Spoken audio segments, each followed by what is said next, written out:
বন্ধুরা তোমরা সবাই কেমন আছো? দেখো আজকে কিন্তু নিয়ে নিয়েছি অনেক সজনে ফুল কিন্তু এই সময় মানে জাস্ট গরমটা পড়ছে এই সময় কিন্তু সজনে ফুল খাওয়া অনেক অনেক উপকার। তো সজনে ফুল আমরা নিয়ে নিয়েছি, আর এই সজনে ফুলগুলো কিন্তু আমার বাপের বাড়ি থেকে এসছে, আমার বোন নিয়ে এসেছিলো।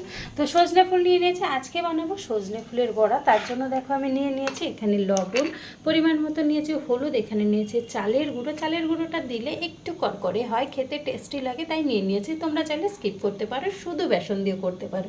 নিয়ে নিয়েছি 2 থেকে 3 চামচ মতো বেসন, এখানেও 2 থেকে 3 চামচ মতো চালের গুঁড়ো নিয়েছি, সামান্য লঙ্কা কুচি করে। দেখো আমি কিন্তু এর মধ্যে চিনি ব্যবহার করছি না, তোমরা চাইলে করতে পারো, কারণ সজনে ফুলটা সামান্য একটু তিতকুটে হয়, সেই কারণে অনেকে একটু চিনি অ্যাড করে বড়া করার সময়, আমি কিন্তু করছি না। তো এবার ভালো করে মাখিয়ে নেব, আগেই জল দেব না, আগে একটু এটা মাখিয়ে নেব, তারপর পরিমাণ মতো অল্প অল্প জল দিয়ে কিন্তু মেখে নেব। দেখো ফুলে কিন্তু কচি কচি ডাঁটাও হয়ে গেছিলো, সেই ডাঁটাগুলো কিন্তু আমি আর আলাদা করলাম না, আমি এর মধ্যেই ছোট ছোট টুকরো করেই কিন্তু বড়ার মধ্যেই করে নেব। তো ভালো করে আগে মাখিয়ে নেব, হাত দিয়ে মাখিয়ে নিয়ে নিয়েছে। আর সামান্য সামান্য জল, দেখো এই প্লেটটার মধ্যে একটু জল নিয়ে নিয়েছে, সামান্য সামান্য জল দিয়ে এটা চটকে মেখে নেব।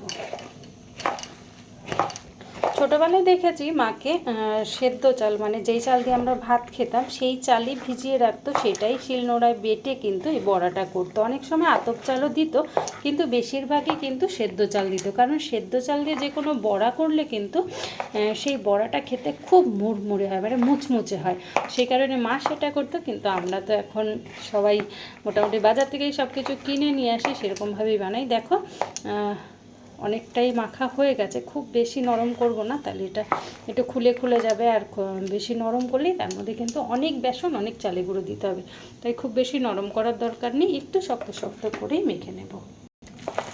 মাখাটা দেখো সুন্দর হয়ে গেছে। এবার কিন্তু এদিকে গ্যাসে কড়াই বসিয়ে তেল দিয়ে দিয়েছি, তেলের মধ্যে বড়ার সাইজ করে কিন্তু দেখো চ্যাপটা চ্যাপটা করে তেলের উপর দিয়ে দেবো। সজনে ফুল দিয়ে শুধু বড়া নয়, সজনে ফুল দিয়ে কিন্তু অনেক কিছুই করা যায়। তো আজকে বড়ার রেসিপিটা শেয়ার করছি তোমাদের সাথে, আর বাকিগুলো কিন্তু শেয়ার করব, অপেক্ষায় থাকো। অবশ্যই সেই সুন্দর সুন্দর রেসিপিটা তোমাদের সাথে শেয়ার করব। আর তোমরা কিভাবে সজনে ফুলের বড়া বানাও সেটা কিন্তু আমাকে কমেন্ট করে জানাতে ভুলবে না। আর আমার বড়া করার রেসিপিটা কেমন লাগছে সেটা অবশ্যই কমেন্ট করে জানাবে। আমার ফেসবুকের নাম হলো ললিতা বিষ্ণু, আর আমার ইউটিউবের রান্নাঘর আছে, মানে একটা চ্যানেল আছে, তার নাম হলো ললিতা বিষ্ণুর রান্নাঘর। তো যারা সাবস্ক্রাইব করোনি এখনও ইউটিউব, তারা অবশ্যই ইউটিউবে সাবস্ক্রাইব করে আমার সমস্ত রান্নাগুলোর এনজয় করতে পারো, সেগুলো দেখে নতুন নতুন রেসিপি বানাতে পারো। আর আমার ফেসবুকে এসেও আমার বন্ধু হয়ে আমার সাথে থাকতে পারো। এক সাইড কিন্তু লাল লাল হয়ে ভাজা হয়ে গেছে, এগুলো আস্তে আস্তে উল্টে দেবো। দেখো সজনে ফুলের বড়াগুলো কিন্তু লাল লাল করে ভাজা হয়ে গেছে, এবার নামিয়ে নেব। আমি তো বানিয়ে নিলাম গরম গরম খাস্তা খাস্তা মুচমুচে সজনে ফুলের বড়া। তো আমি বানিয়ে নিলাম, আমার রেসিপিটা কেমন লেগেছে অবশ্যই কমেন্ট করে জানিও, ভালো লাগলে ভালোবেসে সাথে থাকো। ওকে টাটা, আজকের মতো এইটুকু, আবার দেখাবে অন্য কোনো সুন্দর আরেকটা রেসিপির সাথে।